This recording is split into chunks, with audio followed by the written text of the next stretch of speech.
Maisog! Mabuhay ang Maisog!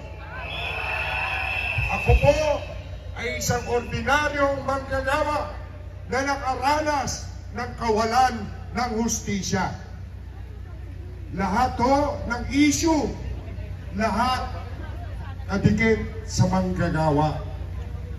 Kagaya ng kahirapan, ang umiinit na proxy war, lahat ho yan ay apektado ang inyong manggagawa, ang ating mga kapatid na manggagawa, ang inyong asawang manggagawa. Apektado po. Unahin natin ang kahirapan.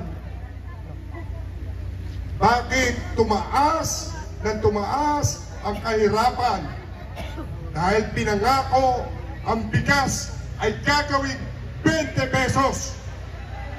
Hindi po yan natupad. Bagkus ang NEDA noon sa Kongreso nung ipinatawag, sinasabi na 71 pesos buhay na tayo. Kung ikaw ay may pamilya, umuupa, paano ka kakain ng 71 pesos? Sa bigas pa lang, sa buong araw, magkano na? Ano pa ang ulam kung ikaw ay may 3 anak? Diba? Maganda lagi ang solusyon. Kapag may problema, magbababa ng limos, tinatawag na ayuda. Payag ba kayo na lagi na lang limos ang ibibigay at hindi trabaho? Ang kailangan ng sambayan ng Pilipino, lahat ay trabaho. Regular na trabaho. Hindi namin kailangan ang kontraktual na trabaho. Mag-a-apply ang ating mga anak, apo, pamangkin. Kukuha siya ng mga clearance.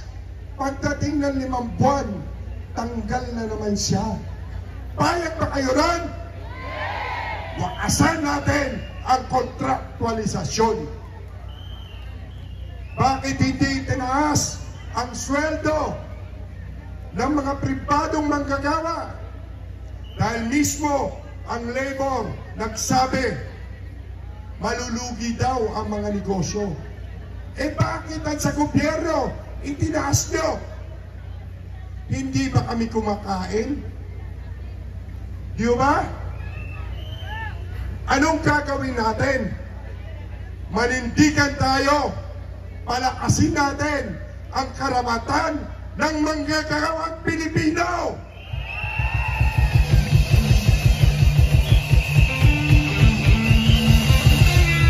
Itaas ang sahod.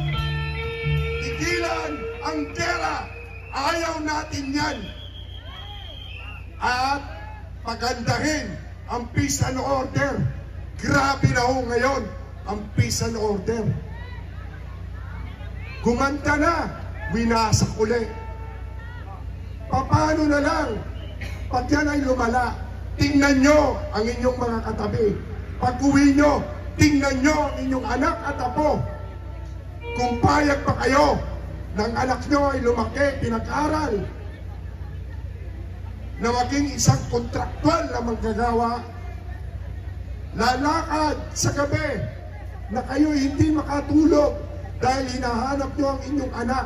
Natatakot tayo na baka may masamang mangyari sa ating anak. Payag ba kayo ng ganon? Anong gagawin? Lalaban, titindig tayo. Isisigaw natin.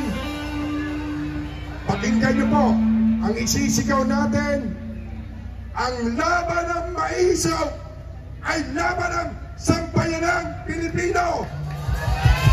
Maisog kami! Maisog kami! Maisog kami! Maisog kami! Maisog kami! Ang laban ng Maisog ay laban ng sambayanang Pilipino. Ang laban ng sambayanang Pilipino ay laban ng Maisog. Maisog kami!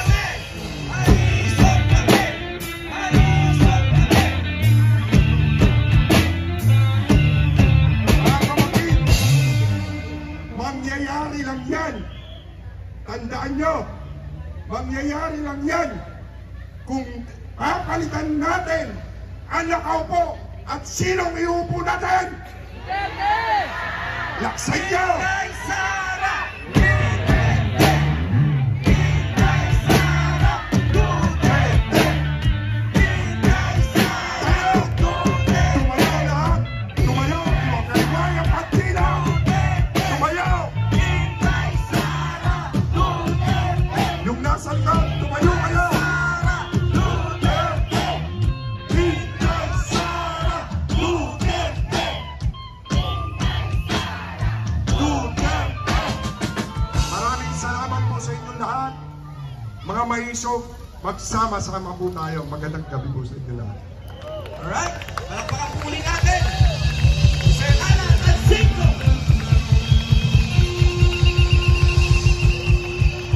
Okay, Brother Franco, bago natin ibigay ang isa sa pinakahihintay natin na matagal ng gustong magsalita, no? Sa maisog.